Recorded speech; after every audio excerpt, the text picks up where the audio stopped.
Hi dears, എല്ലാവർക്കും എൻ്റെ ചാനലിലേക്ക് സ്വാഗതം. ഇന്ന് എന്നോട് കുറേ പേര് ചോദിച്ച ഒരു വീഡിയോ ആയിട്ടാണ് ഞാൻ വന്നിട്ടുള്ളത്. ഒരു ക്യാൻവാസ് പെയിൻറ്റിംഗ് ആണ് കേട്ടോ. ഈ ഒരു ക്യാൻവാസ് പെയിൻറ്റിംഗ് ഞാൻ ചെയ്യാതിരുന്നതിൻ്റെ കാരണം എന്ന് പറഞ്ഞാൽ ഇത് ഒത്തിരി ടൈം എടുത്ത് ചെയ്യേണ്ട ഒരു പെയിൻറ്റിംഗ് ആണ്. ഇതിപ്പോൾ ഞാൻ 2 hours എടുത്ത് കംപ്ലീറ്റ് ചെയ്തൊരു വർക്കാണ് കേട്ടോ. ഇതിൽ പഠിക്കാൻ ആഗ്രഹിച്ച് വരുന്നവരാണെങ്കിൽ ശ്രദ്ധിച്ച് കാണുക.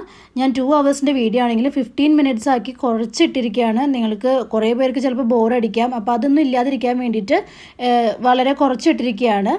പിന്നെ ഇവിടെ ഓരോന്നും എന്നെക്കൊണ്ട് അറിയാവുന്ന രീതിയിൽ ഞാൻ ഡീറ്റെയിൽസ് നിങ്ങൾക്ക് പറഞ്ഞു തരാം. അപ്പോൾ ഒന്ന് ശ്രദ്ധിച്ച് കാണുക കേട്ടോ. അപ്പോൾ ഇവിടെ ഞാൻ സ്കൈ ചെയ്യാൻ പോവാണ്. സ്കൈ ചെയ്യാനായിട്ട് ഞാൻ 4 കളേഴ്സാണ് ഇവിടെ യൂസ് ചെയ്യുന്നത്. ഒന്ന് violet, white, ultramarine blue and cerulean blue. അങ്ങനെ 4 കളേഴ്സാണ് ഞാൻ ഇവിടെ യൂസ് ചെയ്യുന്നത്. അപ്പോൾ ആദ്യമായിട്ട് ചെയ്യുന്നത് എന്താണെന്ന് വെച്ചാൽ ലൈറ്റ് വയലറ്റ് ഷെയ്ഡ് കിട്ടാനായിട്ട് വയലറ്റും വൈറ്റും കൂടെ മിക്സ് ചെയ്തിട്ട് ഞാനിങ്ങനെ പെയിൻറ്റ് ചെയ്ത് കൊടുക്കുവാണ്. നമ്മൾ ഡൗൺ ടു അപ്വേർഡ്സ് ആണ് പോകുന്നത്. അപ്പോൾ ഞാനിവിടെ ആദ്യം ചെയ്തേക്കുന്നത് ഒരു ടേപ്പ്, നമുക്ക് എത്ര എവിടെ നിന്ന് തൊട്ടിട്ടാണ് നമുക്ക് സ്കൈ ചെയ്യാൻ ഉദ്ദേശിക്കുന്നതെന്ന് വെച്ചാൽ അവിടെ നിന്ന് തൊട്ടിട്ട് നമ്മൾ ടേപ്പ് ഒട്ടിച്ച് വെച്ചേക്കുവാണ്. കറക്റ്റ് ലെവലൊന്ന് കിട്ടാൻ വേണ്ടിയിട്ടാണ് കേട്ടോ. അപ്പോൾ ബിഗിനേഴ്സിനൊക്കെ ലെവൽ കിട്ടണമെങ്കിൽ ഇങ്ങനെ ഒരു പേപ്പർ ടേപ്പ് ഒട്ടിച്ച് കൊടുത്താൽ നല്ലതായിരിക്കും കേട്ടോ. ഇനി ഞാൻ ചെയ്യുന്നത് അൾട്രാമറൈൻ ബ്ലൂവും വൈറ്റും കൂടെ മിക്സ് ചെയ്തിട്ടാണ് നെക്സ്റ്റ് പോർഷൻ ചെയ്തെടുക്കുന്നത്. അപ്പോൾ ഇത് ബ്ലെൻഡ് ചെയ്ത് വരും വേണം കേട്ടോ. നമ്മൾ ചെയ്യുന്നതെല്ലാം നല്ലപോലെ ബ്ലെൻഡ് ആവണം, അല്ലെങ്കിൽ സ്കൈക്ക് ഒരു ഭംഗി ഉണ്ടാവില്ല. ഇപ്പോൾ ഇത് വയലറ്റും ലൈറ്റ് ബ്ലൂ കളറും കൂടെ കിട്ടാൻ വേണ്ടിയിട്ട് ഞാനിതിങ്ങനെ നല്ലപോലെ ബ്ലെൻഡ് ചെയ്ത് അടിച്ചു കൊടുക്കുവാണ്. ഇനി ലാസ്റ്റ് നമ്മൾ ചെയ്യുന്നത് സെറൂലിയൻ ബ്ലൂ ആണ്. അത് ടോപ്പ് പോർഷനിലാണ് നമ്മൾ ചെയ്ത് കൊടുക്കുന്നത്. ഇനി ഇതെല്ലാം കൂടെ നമുക്ക് നല്ലപോലെ ബ്ലെൻഡ് ചെയ്തെടുക്കാം കേട്ടോ. എപ്പോഴും നമ്മൾ ബ്ലെൻഡ് ചെയ്തെടുക്കുന്നത് നല്ല പെർഫെക്റ്റ് ആയിട്ടില്ലെങ്കിൽ നമ്മുടെ പിക്ചറിന് ഒരു പെർഫെക്ഷൻ കിട്ടില്ല, ഒരു നേച്ചുറാലിറ്റി ഉണ്ടാവില്ല, ഒരു ആർട്ടിഫിഷ്യൽ ലുക്കായിരിക്കും. അപ്പോൾ അതുകൊണ്ടാണ് ഞാൻ പറയുന്നത്, ഞാൻ വലിയൊരു പെയിൻറ്റിങ് ആർട്ടിസ്റ്റ് ഒന്നും അല്ല, എങ്കിലും എന്നാൽ അറിയുന്ന രീതിയിൽ ഞാൻ ഇങ്ങനെ ചെയ്യുന്നു എന്നുള്ളതേ ഉള്ളൂ. പിന്നെ നമ്മൾ ആ ഒരു ബ്ലെൻഡിങ് പ്രോപ്പർ ആവുന്ന വരെ നമ്മൾ കളേഴ്സ് മിക്സ് ചെയ്ത് കൊടുത്തുകൊണ്ടിരിക്കണം കേട്ടോ. അതിന് ഫ്ലാറ്റ് ബ്രഷ് യൂസ് ചെയ്യുന്നതായിരിക്കും നല്ലത്. ഇനി നമ്മൾ ചെയ്യാൻ പോകുന്നത് സ്കൈ ചെയ്തെടുക്കാൻ പോവാണ്. അതിനായിട്ട് ഞാനിവിടെ യൂസ് ചെയ്യുന്നത് അൾട്രാമറൈൻ ബ്ലൂ കളറും വൈറ്റ് കളറും ലൈറ്റ് ഓറഞ്ച് ഷെയ്ഡ് വരുന്നതിന് വേണ്ടിയിട്ട് ഒരു ഓറഞ്ച്, ചെറുതായിട്ട് ഓറഞ്ചിൻ്റെ ഒരു പോർഷനും കൂടെ ചേർത്ത് കൊടുക്കുന്നുണ്ട്. എന്നിട്ട് ആ ഒരു കളറ് വെച്ചിട്ട് ഞാൻ ആദ്യം ഒന്ന് ചെറുതായിട്ട് ഇങ്ങനെ ഒരു കുറച്ച് പോർഷനിൽ മാത്രം ചെയ്ത് കൊടുക്കുകയാണ്. ഇവിടെ സ്കൈ ചെയ്യുമ്പോൾ ശ്രദ്ധിക്കേണ്ടതെന്ന് വെച്ച് കഴിഞ്ഞാൽ നമുക്കൊരു സന്ധ്യ നേരത്തെ ഒരു ലുക്കാണ് നമ്മൾ പ്രതീക്ഷിക്കുന്നത്. അപ്പോൾ അതുകൊണ്ട് തന്നെ അങ്ങനെ ചെയ്തെടുക്കാൻ വേണ്ടിയിട്ട് സ്കൈക്ക് ഒരു ചെറിയൊരു ഡാർക്ക്നെസ് വേണം. അപ്പോൾ അതിനായിട്ടാണ് ഞാൻ ഇങ്ങനൊരു ഈ ഒരു കളർ അപ്ലൈ ചെയ്ത് കൊടുത്തിട്ടുള്ളത് കേട്ടോ. ഇനി നമ്മൾ ഒരു കുഞ്ഞു സ്പോഞ്ച് വെച്ചിട്ട് ഈ ഒരു വൈറ്റ് കളർ അപ്ലൈ ചെയ്ത് കൊടുക്കുവാണ്.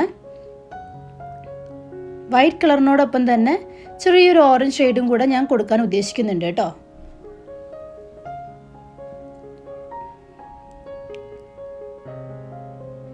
ഇപ്പോൾ സ്കൈ നിങ്ങൾക്ക് തോന്നുന്നുണ്ടാവും ഒരു വേവ്സ് പോലെ ഇരിക്കുന്നതായിട്ട് തോന്നുന്നുണ്ടാവും. ഞാനിത് ഫൈനലിലേക്ക് വരുമ്പോഴത്തേക്കും ഇതിൻ്റെ ലുക്ക് മാറും. അതായത് ഞാനിപ്പോൾ ജസ്റ്റ് തുടങ്ങിയിട്ടേ ഉള്ളൂ. അപ്പോൾ അവസാനം വരെ കാണുക, അല്ലാത്തവർക്കും അതൊന്നും മനസ്സിലാവില്ല കേട്ടോ. ഞാനിപ്പോൾ എന്താണ് ചെയ്തുകൊണ്ടിരിക്കുന്നതെന്ന് നിങ്ങൾക്ക് ആർക്കും മനസ്സിലാവില്ല. തുടക്കത്തിൽ തന്നെ ആരും കമൻറ്റ് പാസ്സാക്കരുത്, ഒന്ന് ശ്രദ്ധിച്ച് കാണുക. കാരണം ഇതിൻ്റെ ലാസ്റ്റ് വരെയും പെർഫെക്ഷൻസ് കിട്ടുന്ന വരെയും നമ്മൾ പെയിൻറ്റിങ് തുടർന്നുകൊണ്ടിരിക്കുന്നതായിരിക്കും. ഇപ്പോൾ നമ്മൾ ആ മല ചെയ്തെടുക്കാനായിട്ട്, മൗണ്ടെയിൻ ചെയ്യാനായിട്ട് ഞാൻ യൂസ് ചെയ്യുന്നതും സെയിം സ്കൈക്ക് കൊടുത്ത കളർ തന്നെയാണ്. പക്ഷേ കളർ പോർഷൻസിൻ്റെ വേരിയേഷൻ ഉണ്ടായിരിക്കും. Same cerulean blue, white and പിന്നെ ഓറഞ്ച് കളറും കൂടി മിക്സ് ചെയ്തിട്ടാണ് ഞാൻ ആ മല കംപ്ലീറ്റ് ചെയ്തത്. അതിനുശേഷം ഇവിടെ നമ്മുടെ അൾട്രാമറൈൻ ബ്ലൂ ഒന്ന് അടിച്ചു കൊടുക്കുകയാണ്. ഒരു പകുതി പോർഷനിലേക്ക് മാത്രം അൾട്രാമറൈൻ ബ്ലൂ അടിച്ചു കൊടുക്കുകയാണ്. അതെന്താണെന്ന് വെച്ചാൽ ആ മലയുടെ കട്ടിങ് നമുക്ക് കറക്റ്റായിട്ട് കിട്ടാൻ വേണ്ടിയിട്ടാണ്. ആ ഓരോ മലയുടെയും ആ ട്രയാങ്കിൾ കറക്റ്റ് ഹാഫ് വെച്ചിട്ട് നമ്മൾ ഈ ഒരു അൾട്രാമറൈൻ ബ്ലൂ കൊടുക്കുന്നത്. ഇനി നമുക്ക് ആ ഒരു സൺഷൈൻ വരുന്ന സമയത്ത് നമുക്ക് ആ ഒരു ഗ്ലെയർ അടിക്കുമ്പോൾ ഈ ഒരു ഗോൾഡൻ ഷെയ്ഡായിരിക്കും നമ്മുടെ ഈ മലയ്ക്കൊക്കെ വരിക. ഒരു ഓറഞ്ചിഷ് അല്ലെങ്കിൽ ഒരു ഗോൾഡൻ കളർ, അങ്ങനത്തെ ഒരു സ്റ്റൈലിലായിരിക്കും വരിക. കുറച്ച് സ്നോയി എഫക്റ്റൊക്കെ ഉണ്ടെങ്കിൽ ഇങ്ങനൊരു കളറായിരിക്കും നമുക്ക് വരാം. അപ്പോൾ അതിനനുസരിച്ച് നമ്മളിതൊന്ന് അഡ്ജസ്റ്റ് ചെയ്ത് ഇനി ബാക്കിയുള്ള ഹാഫ് പോർഷൻ കൂടി നമ്മൾ ചെയ്തെടുക്കുകയാണ് ചെയ്യുന്നത് കേട്ടോ. അപ്പോൾ വൈറ്റും ഓറഞ്ചും കൂടെ മിക്സ് ചെയ്തിട്ടാണ് ഞാൻ ചെയ്യുന്നത്. ഇപ്പോൾ ഞാൻ കംപ്ലീറ്റ്ലി ചെയ്തുകൊണ്ടിരിക്കുകയാണ്. ഇതിന് കുറച്ചും കൂടെ വേരിയേഷൻസ് വരും. ഒരു ഗ്രേ കളറൊക്കെ കൂടി ഞാൻ മിക്സ് ചെയ്തിട്ട് ലാസ്റ്റിലേക്ക് വരുമ്പോഴത്തേക്കും നല്ലപോലെ ഈ മലയ്ക്ക് വ്യത്യാസം വരുന്നതായിരിക്കും. അപ്പോൾ ലാസ്റ്റ് വരെയും കാണുക. ഞാൻ ഓരോ പോർഷനിലും ചേഞ്ച് ആക്കുന്നത് നിങ്ങൾക്ക് ഒരു പെയിൻറ്റിങ് ആർട്ടിസ്റ്റ് ആണെങ്കിൽ നിങ്ങൾക്ക് മനസ്സിലാവും ഞാൻ എന്തൊക്കെയാണ് ചെയ്തിട്ടില്ലെന്നുള്ളത്. ഇപ്പോൾ തന്നെ ഞാനിവിടെ ഓറഞ്ചും വൈറ്റും ആ ഒരു കളർ മാത്രം കൊടുത്തിട്ടാണ് ആ ഒരു സൈഡ് ചെയ്തെടുത്തേക്കുന്നത്. ഇനിയും കളർ വേരിയേഷൻ വരണം, എന്നാലേ ആ മലയ്ക്കൊരു പെർഫെക്റ്റ് ലുക്ക് കിട്ടുള്ളൂ. ഇതൊരു ജസ്റ്റ് ബിഗിനിങ് മാത്രമാണ്, അതുകൊണ്ട് കൂടുതൽ ഡീറ്റെയിലിംഗ് ഞാൻ കൊടുക്കുന്നില്ല. ഇപ്പം ഫൈനൽ ആകുമ്പോഴത്തേക്കും ഡീറ്റെയിലിംഗ് കാണിച്ചു തരാം കേട്ടോ. അപ്പോൾ നമ്മൾ ആ പേപ്പർ ടേപ്പ് റിമൂവ് ചെയ്തു. ഇനി നമ്മൾ ചെയ്യാൻ പോകുന്നത് ഒരു ഗ്രാസും അതുപോലെ തന്നെ കുറച്ച് ബുഷസൊക്കെ ചെയ്തെടുക്കാൻ പോവുകയാണ് ഈ മലയുടെ താഴെയായിട്ട്. അതിനായിട്ട് ഞാനിവിടെ ബേൺ സിയന്ന കളറും ബ്ലാക്കും ഡാർക്ക് ഗ്രീനും സാപ്പ് ഗ്രീനും എടുത്തിട്ടുണ്ട്. ഇനി ഇതെല്ലാം മിക്സ് ചെയ്തിട്ട് നമ്മളൊരു ഫ്ലാറ്റ് ബ്രഷ് വെച്ചിട്ട് ജസ്റ്റ് ആ ഒരു മലയുടെ അടിയിൽ നിന്ന് അങ്ങോട്ട് ഒരു നമുക്ക് എങ്ങനെയാണോ വ്യൂ വേണ്ടത് അതിനനുസരിച്ച് വരച്ച് കൊടുക്കുകയാണ്. ഞാനിപ്പോൾ ഇതൊരു എന്താ പറയുക, ആ മലയൊക്കെ ഈ ഒരു ബുഷിൻ്റെ ബാക്കിലേക്ക് വരുന്ന രീതിയിലുള്ളൊരു പിക്ചറാണ്, നമ്മുടെ ഒരു വ്യൂ ആണ് ഞാൻ ചെയ്യാൻ ഉദ്ദേശിക്കുന്നത്. അപ്പോൾ അത് അതിന് തൊട്ട് മുന്നിലേക്കായിട്ട് നമ്മുടെ ഈ ബുഷസ് വരുന്നതായിരിക്കും. അതിനായിട്ട് ഇതപ്പോൾ നമ്മൾ എടുത്തു വെച്ച കളേഴ്സൊക്കെ ചെയ്യുകയാണ്. കൂടി മിക്സ് ചെയ്തിട്ടാണ് ഫാൻ ബ്രഷ് യൂസ് ചെയ്തിട്ടാണ് ഞാൻ ആ ബുഷസ് വരച്ച് കൊടുക്കുന്നത്. ഫാൻ ബ്രഷ് വെച്ചിട്ടാട്ടോ ഞാനിപ്പോൾ ആ ഒരു ബുഷസ് ചെയ്യണം. ഞാൻ മുൻപും പറഞ്ഞിട്ടുണ്ട്, ഫാൻ ബ്രഷ് വെച്ചിട്ട് ട്രീസ് അതുപോലെ ബുഷസ് ഗ്രാസസ് ഒക്കെ ചെയ്യുമ്പോൾ നല്ല ഭംഗിയായിട്ട് കിട്ടും, പെർഫെക്റ്റ് ലുക്കായിരിക്കും കേട്ടോ. എനിക്ക് വളരെ ഇഷ്ടമുള്ളൊരു ബ്രഷും കൂടിയാണിത്. അപ്പോൾ എൻ്റെ കയ്യിൽ ഞാൻ പറഞ്ഞിരുന്നു ഫ്ലാറ്റ് ബ്രഷിൻ്റെ പല സൈസസ് ഉണ്ട്. ഇതിപ്പോൾ അത്യാവശ്യം വലുപ്പമുള്ളൊരു സൈസ് വെച്ചിട്ടാണ് ഞാൻ ഈ ഒരു ബുഷ് ചെയ്തെടുക്കുന്നത് കേട്ടോ. അപ്പോൾ ഡാർക്ക് ഗ്രീനും ബ്ലാക്കും ബേൺ സിയന്ന അതുപോലെ സാപ്പ് ഗ്രീൻ, ഈ 4 കളർ യൂസ് ചെയ്തിട്ടാണ് നമ്മൾ ഈ ഒരു ഗ്രാസും ബുഷസൊക്കെ വരച്ചെടുക്കുന്നത്. ഇനി അതിൻ്റെ മുകളിലേക്ക് നമ്മൾ കുറച്ച് പൈൻ ട്രീസ് ചെയ്തെടുക്കുകയാണ്. അതിനും ഞാൻ ഫാൻ ബ്രഷ് തന്നെയാണ് യൂസ് ചെയ്യുന്നത്. അപ്പോൾ ജസ്റ്റ് ഫാൻ ബ്രഷിൻ്റെ പൊസിഷൻ ഒന്ന് മാറ്റിയാൽ മതി, നമുക്ക് ഈ പൈൻ ട്രീസൊക്കെ നല്ല ഭംഗിയായിട്ട് ചെയ്തെടുക്കാൻ പറ്റും കേട്ടോ. കണ്ടോ, ഞാൻ അതിന് ഒന്ന് ചെരിച്ച് പിടിച്ചിട്ടാണ് ആ പൈൻ ട്രീസ് വരച്ചെടുക്കുന്നത്. ഒരു ഫ്ലാറ്റ് പൊസിഷനിലല്ല പിടിക്കുന്നത്, സൈഡ് പൊസിഷനിലാണ് പിടിച്ചേക്കുന്നത്. ഇനി നമ്മൾ വൈറ്റും അൾട്രാമറൈൻ ബ്ലൂവും കൂടെ മിക്സ് ചെയ്തിട്ട് ആ ഒരു ലേക്ക് ചെയ്തെടുക്കുകയാണ്. ലേക്ക് ചെയ്യുമ്പം ശ്രദ്ധിക്കേണ്ട കാര്യം എന്ന് വെച്ച് കഴിഞ്ഞാൽ ആ ഒരു സ്കൈയുടെ കളറോടുകൂടി മാച്ച് ചെയ്തിട്ട് വേണം നമ്മൾ ആ ഒരു ലേക്ക് ചെയ്തെടുക്കാൻ. അപ്പോൾ ആ ഒരു ഷെയ്ഡിങ് പെർഫെക്റ്റ് ആയിട്ട് വരുള്ളൂ. ഷെയ്ഡിങ് മാത്രമല്ല, ഈ ഷാഡോ, അതായത് ഈ ബുഷസിൻ്റെയൊക്കെ ഷാഡോസും കൂടി ഇതിലേക്ക് വരുമ്പോൾ പെർഫെക്റ്റ് ലുക്ക് കിട്ടണമെങ്കിൽ നമ്മൾ ആ ഒരു കളർ തന്നെ മെയിൻറ്റെയിൻ ചെയ്ത് പോകണം. അൾട്രാമറൈനും വൈറ്റും കൂടെ മിക്സ് ചെയ്തിട്ടുള്ള ഒരു കളറാണ് ഞാൻ ആ ലേക്കിന് കൊടുത്തത്. ഇനിയിപ്പോൾ ചെയ്തെടുക്കുന്നത് നമ്മൾ ഷാഡോ ചെയ്തെടുക്കുകയാണ്. അതിന് ഞാൻ കുറച്ചും കൂടി ചെറിയ ഫാൻ ബ്രഷാണ് യൂസ് ചെയ്യുന്നത്. അത് വെച്ചിട്ട് ലൈറ്റ് ഗ്രീൻ കളർ വെച്ചിട്ടാണ് ആ ഒരു സൈഡിലേക്ക് ബുഷസ് ചെയ്തെടുക്കുന്നത്. സൺലൈറ്റ് അടിക്കുമ്പോൾ നമുക്ക് കളർ വേരിയേഷൻ വരും. അപ്പോൾ അത് കാണിക്കാൻ വേണ്ടിയിട്ടാണ് ലൈറ്റർ ഷെയ്ഡിലേക്ക് ഞാൻ പോയിട്ടുള്ളത് കേട്ടോ. ആ ഗ്രീനിൻ്റെ ലൈറ്റർ വേർഷനാണ് ഞാനിവിടെ യൂസ് ചെയ്യുന്നത്.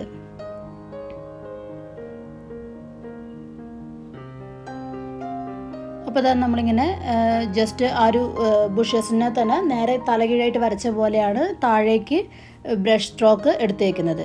ഇനി ഇപ്പുറത്തെ സൈഡിലേക്ക് വരുമ്പോഴത്തേക്കും കുറച്ചും കൂടെ ഡാർക്കർ ഷെയ്ഡിലേക്ക് വരും. കാരണം സൂര്യൻ്റെ സൈഡ്, അതായത് ആ ഒരു സൈഡ് വ്യത്യാസമുണ്ട്, സണ്ണിൻ്റെ ആ ഒരു ഗ്ലെയർ വരുന്ന സൈഡ് വ്യത്യാസമുള്ളതുകൊണ്ടാണ് നമ്മൾ ആ ഒരു ഡാർക്കർ ഷെയ്ഡിലേക്ക് പോകുന്നത്. ഇപ്പുറത്തെ സൈഡിലേക്ക് വരുമ്പോഴത്തേക്കും ഡാർക്കർ ഷെയ്ഡിലേക്ക് പോകുന്നത് അതുകൊണ്ടാണ് കേട്ടോ.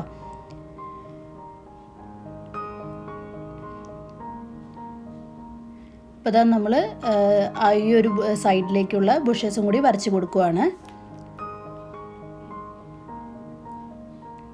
ഫാൻ ബ്രഷ് യൂസ് ചെയ്ത് തന്നെയാണ് നമ്മൾ ഇതും ചെയ്തെടുക്കുന്നത്. ഇനി ഒത്തിരി ഡീറ്റെയിലിങ് ഈ ഒരു പിക്ചറിൽ വരാനുണ്ട് കേട്ടോ. ജസ്റ്റ് സ്റ്റാർട്ടിങ് ആയിട്ടേ ഉള്ളൂ. ഇനി നമ്മൾ ചെയ്യുന്നത് എന്താണെന്ന് വെച്ചാൽ, എൻ്റെ കയ്യിൽ എന്താ പറയുക, ഒരു പാലറ്റ് നൈഫ് ഇല്ലാത്തത് കൊണ്ട് ഞാനൊരു പ്ലാസ്റ്റിക് ഒരു ലൈൻ പ്ലാസ്റ്റിക്കിൻ്റെ ഒരു ചെറിയൊരു പീസ് കട്ട് ചെയ്തെടുത്തേക്കാണ്. എന്തോ വാങ്ങിയപ്പോൾ കിട്ടിയൊരു കട്ടിയുള്ള പ്ലാസ്റ്റിക്കിൻ്റെ ഒരു ഷീറ്റ് കട്ട് ചെയ്തെടുത്തേക്കുവാണ്. അത് വെച്ചിട്ട് ഞാൻ ജസ്റ്റ് ഒന്ന് ഒരു ലൈറ്റ് ഓറഞ്ച് ഷെയ്ഡ് ഒന്ന് ആ ഒരു ബുഷസിൻ്റെ അടിയിൽ വരച്ച് കൊടുത്തിട്ടുണ്ട്, ഒരു ലൈൻ പോലെ. ഇനി അതിന് ശേഷം നമ്മൾ ചെയ്യുന്നത് ആ ബുഷസിന് കുറച്ച് ഹൈലൈറ്റ് കൊടുക്കുകയാണ്. അതിനായിട്ട് ഞാനിവിടെ മീഡിയം യെല്ലോ കളർ എടുത്തിട്ട് കുറച്ചും കൂടി നല്ലപോലെ ചെറിയ ഫാൻ ബ്രഷ് എടുത്ത് ഇങ്ങനെ സൈഡ് വൈസ് പിടിച്ച് ലൈൻസ് പോലെ വരച്ച് കൊടുക്കുമായിരുന്നു. അത് കഴിഞ്ഞിട്ട് ഇതപ്പോൾ ഒരു ബുഷസിന് ഹൈലൈറ്റ്സ് കൊടുക്കാനായിട്ട് ലൈറ്റ് ഗ്രീൻ വെച്ചിട്ട് ഇതാ സ്പോഞ്ച് കൊണ്ട് ജസ്റ്റ് ഒന്നിങ്ങനെ ബുഷസ് പോലെ കുത്തി കൊടുക്കുകയാണ്. അപ്പോഴാണ് നമുക്ക് കുറച്ചും കൂടി നാച്ചുറാലിറ്റി കിട്ടുള്ളൂ. അതിന് വേണ്ടിയിട്ടാണ് ഞാനിങ്ങനെ ആ ഒരു സ്പോഞ്ച് വെച്ചിട്ട് കുത്തി കൊടുക്കുന്നത്. ഇനി വീണ്ടും കുഞ്ഞ് ഫാൻ ബ്രഷ് വെച്ചിട്ട് ഞാൻ ഒന്നും കൂടി യെല്ലോ കളർ യൂസ് ചെയ്തിട്ട് ഒന്ന് ഹൈലൈറ്റ്സ് കൊടുക്കുകയാണ്. നമ്മുടെ ആ ഒരു ബുഷസിനും ആ ഒരു കുഞ്ഞ് ബുഷ് പോലെയുള്ള ആ ഒരു മലയ്ക്ക് ആ ഒരു ഭംഗി കിട്ടാൻ വേണ്ടിയിട്ടാണ് ആ ഒരു യെല്ലോ കളർ ഞാൻ കൊടുക്കുന്നത്. ഇനി നമുക്ക് ഇവിടെ ഒരു കുഞ്ഞു ഗാർഡൻ പോലെ ഉണ്ടാവും. അതിന് വേണ്ടിയിട്ട് ഫ്രണ്ട് പോർഷൻ കുറച്ച് പൂക്കളൊക്കെ ആയിട്ട് ചെയ്യാനാണ് ഞാൻ ഉദ്ദേശിക്കുന്നത്. അപ്പോൾ അതിനായിട്ട് ഇതവിടെ ആദ്യം നമ്മൾ ചെയ്യുന്നത് ഡാർക്ക് ഗ്രീനും അതുപോലെ തന്നെ ബ്ലാക്കും കൂടെ മിക്സ് ചെയ്തിട്ട് നമ്മളിങ്ങനെ ഫ്ലാറ്റ് ബ്രഷ് വെച്ചിട്ട് ജസ്റ്റ് ഒന്ന് പെയിൻറ്റ് ചെയ്ത് കൊടുക്കുകയാണ്. നമ്മുടെ ലേക്കൊക്കെ ഇപ്പോൾ കവറായി പോകും, കുറച്ച് ഭാഗം കവറായി പോകും. എന്നാലേ നമുക്ക് ആ ഒരു ഏരിയ കിട്ടുള്ളൂ, പൂക്കളൊക്കെ ചെയ്യാൻ വേണ്ടിയിട്ടുള്ള ഒരു ഏരിയ കിട്ടുള്ളൂ. കണ്ടോ? ഇനി നമ്മളിവിടെ ഒരു 2 പൈൻ ട്രീസ് വരയ്ക്കാൻ ഉദ്ദേശിക്കുന്നുണ്ട്. അതിനായിട്ട് ഞാൻ ലൈൻ ബ്രഷ് അല്ലെങ്കിൽ തിൻ ബ്രഷ് എടുത്തേക്കുവാണ്. ഇതാ ഇപ്പോൾ നിങ്ങൾ ആ ഒരു മൗണ്ടെയിൻ നോക്കിയേ. ആ മൗണ്ടെയിനിൽ ഞാൻ കുറച്ച് ഗ്രേ കളറും കൂടെ ആഡ് ചെയ്തിട്ട് ഒന്ന് ഡീറ്റെയിലിംഗ് ചെയ്തിട്ടുണ്ട്. അപ്പോൾ ഇതാ നമ്മുടെ ആ ഒരു മൗണ്ടെയിനിന് നല്ല പെർഫെക്റ്റ് ലുക്ക് കിട്ടിയിട്ടുണ്ട് കേട്ടോ. ഇനി നമ്മളിത് ഇവിടെ ഒരു 2 പൈൻ ട്രീസ് വരയ്ക്കാൻ പോവുകയാണ്. അതിനായിട്ട് ഞാൻ ജസ്റ്റ് ഒരു ലൈൻ ഇട്ട് കൊടുത്തു ലൈൻ ബ്രഷ് വെച്ചിട്ട്. ഇനി നമ്മൾ ഫാൻ ബ്രഷ് വെച്ചിട്ടാണ് ഈ ഒരു പൈൻ ട്രീ കംപ്ലീറ്റ് ചെയ്യുന്നത്. ആദ്യം ഞാൻ ബ്ലാക്ക് കളറാണ് ഈ ഒരു പൈൻ ട്രീക്ക് അപ്ലൈ ചെയ്ത് കൊടുക്കുന്നത് കേട്ടോ.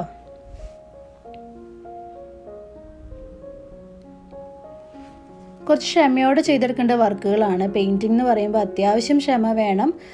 അപ്പോൾ ഞാൻ പറഞ്ഞില്ലേ 2 hours കൊണ്ടാണ് ഞാൻ ഈ ഒരു വർക്ക് കംപ്ലീറ്റ് ചെയ്തിട്ടുള്ളത്. ആ ഒരു വർക്കാണ് നിങ്ങൾക്ക് 15 മിനിറ്റ് കൊണ്ട് ഞാൻ കാണിച്ചു തരുന്നത് കേട്ടോ. അപ്പോൾ അതിൻ്റേതായ കുറച്ച് ഡീറ്റെയിലിംഗ് കുറവൊക്കെ നിങ്ങൾക്ക് ഇതിൽ ഫീൽ ചെയ്തേക്കാം. ഇനിയും ഡീറ്റെയിൽ ആയിട്ട് വീഡിയോസ് വേണമെങ്കിൽ കമൻറ്റ് ചെയ്യുക. ഞാൻ നിങ്ങൾ പറയുന്ന രീതിയിലുള്ള പിക്ചേഴ്സ് ചെയ്ത് കാണിച്ചു തരാം കേട്ടോ. ഞാൻ ക്യാൻവാസ് പെയിൻറ്റിങ് അധികം ചെയ്യാത്തതിൻ്റെ മെയിൻ റീസൺ എന്ന് പറയുന്നത് ഇതാണ്. കാരണം ടൈം ഒത്തിരി വേണ്ടി വരും ചെയ്ത് തീർക്കാനായിട്ട്. പിന്നെ നിങ്ങൾക്ക് വീഡിയോസ് കാണുമ്പം ബോറാവരുതല്ലോ. അപ്പോൾ അതുകൊണ്ടാണ് ഈ വീഡിയോസിൻ്റെ ടൈമിംഗ് കുറച്ച് ചെയ്യുന്നത് കേട്ടോ. അപ്പോൾ നമ്മുടെ പൈൻ ട്രീക്ക് കുറച്ചും കൂടി ഡീറ്റെയിലിംഗ് കൊടുക്കാനായിട്ട് ബ്ലാക്ക് കളർ അപ്ലൈ ചെയ്ത ശേഷം ഞാൻ ലൈറ്റ് ഗ്രീൻ വെച്ചിട്ട് ഈ സ്പോഞ്ച് കൊണ്ട് ചെറുതായിട്ട് ഇങ്ങനെ കുത്തി കൊടുക്കുകയാണ്. അപ്പോൾ നമുക്കതിന് കുറച്ചും കൂടി ആ ഒരു ഗ്രീൻ എഫക്റ്റ് നല്ല ഭംഗിയായിട്ട് കിട്ടും ആ ഒരു പൈൻ ട്രീ. അതിൻ്റെ അടുത്ത് തന്നെ ഒരു ഉണങ്ങിയ മരം ഞാൻ ബ്ലാക്ക് കളർ വെച്ചിട്ട് വരച്ച് കൊടുത്തിട്ടുണ്ട്. ഇനി അതിനൊരു ഹൈലൈറ്റ് കൊടുക്കാൻ വേണ്ടിയിട്ട് യെല്ലോ ഓർച്ചിഡ് കളർ കൊണ്ട് ജസ്റ്റ് ലൈൻ ഇട്ട് കൊടുക്കുകയാണ്. ലൈൻ പോലെ ഇങ്ങനെ ആ ഒരു മരത്തിൻ്റെ സൈഡിലേക്ക് ഇങ്ങനെ ലൈൻസ് കൊടുക്കുകയാണ്. അപ്പോഴാണ് കുറച്ച് ഹൈലൈറ്റ്സ്. ഇതിലിപ്പോൾ ചിലപ്പോൾ വീഡിയോയിൽ നിങ്ങൾക്ക് പെർഫെക്റ്റ് ആയിട്ട് കാണാൻ കഴിയില്ലായിരിക്കും. എങ്കിലും നിങ്ങൾ ചെയ്യുമ്പോൾ ഈ ഒരു മരത്തിന് പെർഫെക്റ്റ് ലുക്ക് കിട്ടാനായിട്ട് യെല്ലോ ഓർച്ചിഡ് കളർ വെച്ചിട്ട് ഇങ്ങനെ ലൈൻ ഇട്ട് കൊടുക്കുക കേട്ടോ. അപ്പോൾ നല്ല ഭംഗിയായിട്ടൊരു ഉണങ്ങിയ മരത്തിൻ്റെ ഫീലിംഗ് നിങ്ങൾക്ക് കാണാൻ കഴിയും. ഇനി നമ്മുടെ ഗ്രാസസ് ചെയ്യാനായിട്ട് ഞാൻ പറഞ്ഞിട്ടുണ്ട് ഏറ്റവും എളുപ്പമുള്ള കാര്യം ഫാൻ ബ്രഷാണ്. അപ്പോൾ അതാ ഫാൻ ബ്രഷ് വെച്ചിട്ട് ഞാൻ ലൈറ്റ് ഗ്രീൻ വെച്ചിട്ടാണ് കളർ കൊണ്ടാണ് ഇങ്ങനെ പുല്ല് വരച്ച് കൊടുക്കുന്നത്. അപ്പോൾ അതാ നമ്മളിങ്ങനെ പുല്ല് വരച്ച് കൊടുത്തുകൊണ്ടിരിക്കുകയാണ്. ജസ്റ്റ് ഫാൻ ബ്രഷ് ആകുമ്പോൾ ഈസിയാണ് പുല്ലൊക്കെ ചെയ്തെടുക്കാനായിട്ട്. അപ്പം നല്ലപോലെ പച്ചപ്പുള്ളൊരു ഏരിയ ആണ് നമ്മളിങ്ങനെ വരച്ചുകൊണ്ടിരിക്കുന്നത്.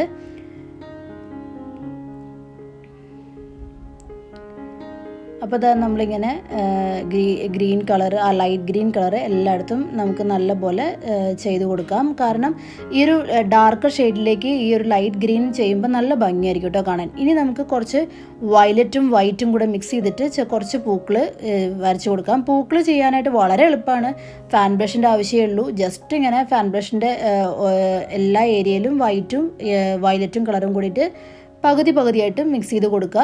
അതിനുശേഷം ജസ്റ്റ് ഇങ്ങനെ ടച്ച് ചെയ്തെടുത്താൽ മാത്രം മതി. നമുക്ക് ആ ഒരു പെയിൻറ്റിങ് കംപ്ലീറ്റ് ചെയ്യാൻ പറ്റും. പിന്നെ പൂക്കളുടെ കളേഴ്സ് എന്ന് പറഞ്ഞാൽ എനിക്കിഷ്ടമുള്ള എല്ലാ കളേഴ്സും ഞാൻ ഇതിൽ കൊടുത്തിട്ടുണ്ട്. പർപ്പിൾ കൊടുത്തിട്ടുണ്ട്, അതുപോലെ തന്നെ റെഡ് യൂസ് ചെയ്തിട്ടുണ്ട്, അതുപോലെ തന്നെ യെല്ലോ കളറും ഫ്ലവർ യൂസ് ചെയ്തിട്ടുണ്ട്. അപ്പോൾ ഇത്രയും കളേഴ്സ് യൂസ് ചെയ്തിട്ടാണ് ഞാൻ ഫ്ലവർ ചെയ്തെടുക്കുന്നത്.